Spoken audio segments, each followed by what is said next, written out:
وقتتون بخیر. امیدوارم حالتون خوب باشه. با توضیحات ربات استخراج اطلاعات از اینستاگرام در خدمتتون هستم.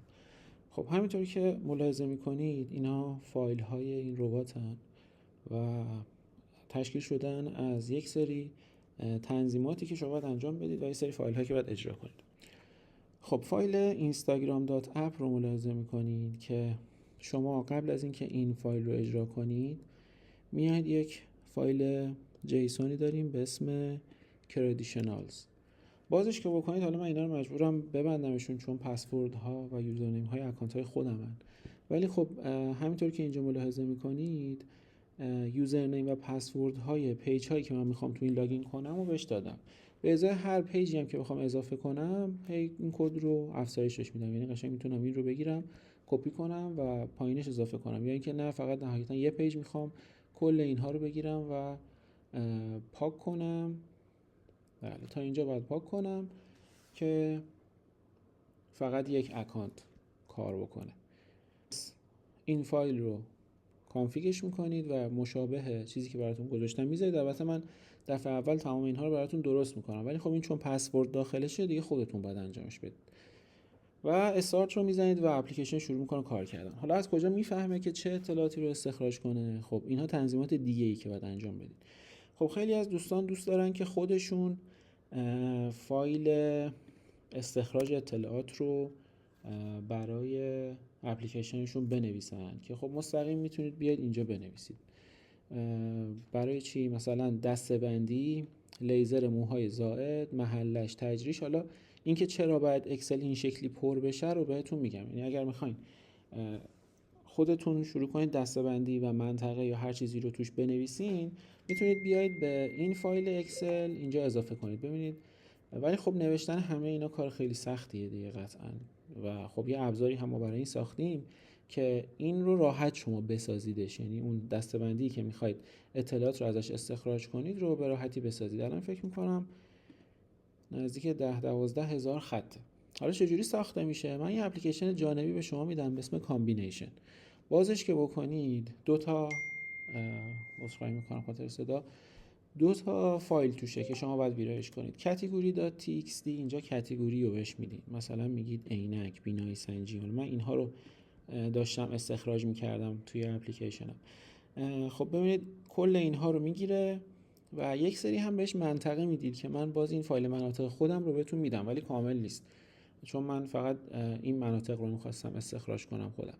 ولی شما میتونید به تک تک این مناطق اضافه کنید، حتی به ریز. یعنی مثلا من شیراز رو زدم، مناطق ریز شیرازم زدم که اطلاعات بیشتری استخراج کنم. این 2 فایل رو که شما ویرایش کنید، روی این که بزنید الان ببینید من این فایل کامبینیشن رو پاک میکنم و این استارت رو میزنم.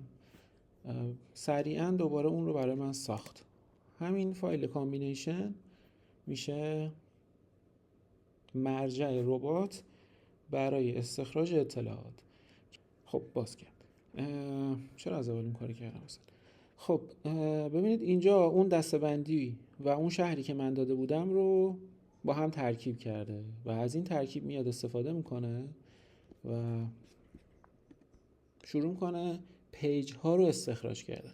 پس شما مستقیم پیج هم میتونید بهش بدید. ببینید پس این شکلی شد. شما میتونید توی فولدر کامبینیت کاتگوریز نایبرهودز خودتون دسته‌بندی ها رو مستقیم وارد کنید، یا اینکه نه برید توی فولدر کامبینیشن یه اکسل بسازید از دسته‌بندیایی که میخواید و بدیدش به ربات. و یکی هم که اینه. خیلی اصلا شاید من دوباره اینو دارم پریویو میگیرم. خیلی شاید اصلا دوست نداشته باشن که ربات بره بگرده براشون. خودشون یه لیست پیج دارن و میخوان لیست پیج رو استخراج کنن که دیگه خب مستقیم میان پیجشون رو میذارن داخل این. ولی ببینید تمام اینها رو خود ربات اتوماتیک انجام داده. یعنی چی؟ یعنی اون شهری که من بهش گفتم رو اومده با پرده آماده ترکیب کرده، پرده آماده تهران رو ساخته. برای هر منطقه جدا همه این کارها رو کرده. من بیام پایینتر، مثلا گیم نت جردن تهران، منطقه‌ش هم که نوشته، پیج هم که برای من استخراج کرده اسمشو. خب تو این مرحله پس اومده پیجا رو گرفته که خب شما خودتون میتونید دسته‌بندی و پیج رو خودتون بهش بدید، حتی دسته‌بندی هم بهش ندید، فقط پیج بدید و شروع کنه براتون اطلاعات رو استخراج کردن. ولی خب خیلی کار منظم تر میشه چون شما اینها رو توی اکسل نهایی هم دارین و میتونید ازشون استفاده کنید. خب من برگردم عقب. پس شد این فایل u.csv. بعدش دیگه میشه out.csv. فایل out.csv چیه؟ فایلیه که من دوباره پریویو باز کردم، عادت کردم به پریویو. خب این فایل از همه الان سنگین تره، قطعا یه مقدار بیشتر طول میکشه و خب باز شد فایل.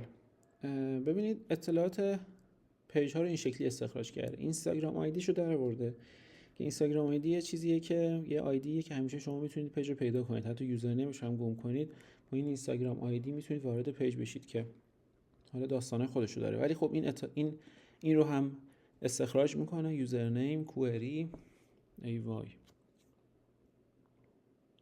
چون ربات داره از اونور کار میکنه این فایل داره به روز رسانی میشه، برای همین این آپدیت شد.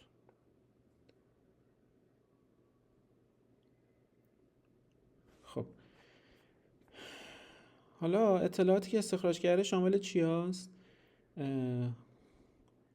دامین، فول نیم، تعداد فالوور، تعداد فالوینگ، تعداد پست ها و بایو هم استخراج شده، وبسایت استخراج شده، حتی URL اون پیج هم استخراج شده، البته این URL قدیمیه، و دسته‌بندیایی که بهتون گفتم رو خودش آورده که آقا این پیج توی تهران پرده آماده تهرانه، شماره رو استخراج کرده و بیزینس ایمیل و آدرس نداشته، آدرس وبسایت رو استخراج کرده. این درصد تشابه هم ما برای کار خودمون گذاشتیم ولی شاید به درد شما بخوره. این درصد تشابه با هوش مصنوعی میاد تمام اطلاعات رو با هم چک میکنه و چک میکنه که چقدر ممکنه که شبیه به اینها باشه. اون هوش مصنوعی هم بعد روی سیستمتون نصب بشه. شماره هم که استخراج شده، درصد تشابه هم که بهتون گفتم کارش چیه، همین اطلاعات رو استخراج میکنه. یه نکته مهم دیگه هم وجود داره، این که خب عکس ها هم داره دانلود میکنه دیگه. ما اینجا ایمیج داریم، فولدر ایمیج داریم که باز نمیشه.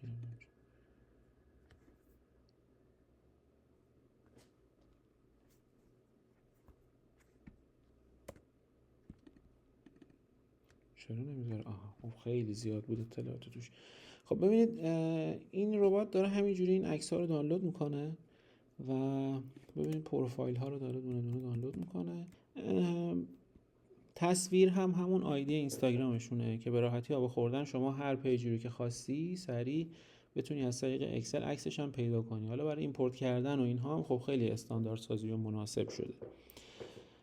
یه سری هم فایل لاگ داریم که اگر مشکلی وجود داشته باشه اینجا میتونید ببینید. حالا اگر علاقه داشتید و اگر شما کاری مانی ندارید، اگر من برای پشتیبانی وارد سایت شما بشم قطعا این 3 تا لاگ رو فقط باید بررسی کنم، چون لاگ های متفاوتی هستند. یکیشون لاگیه که داره اطلاعات رو استخراج میکنه از گوگل و پیج ها رو پیدا میکنه.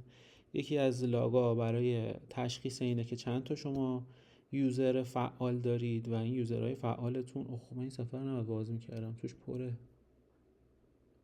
نه توش چیزی نیست، چه یوزرهای فعالن و کار میکنن. ببینید مثلا اینجا گفته سشن دکور نامعتبر است، وضعیت سشن ها به روز رسانی شد. این سشن ها رو بررسی میکنه و ما میگه که چند تا از پیجا فعالن و اگر پیجی فعال نباشه ربات متوقف میشه.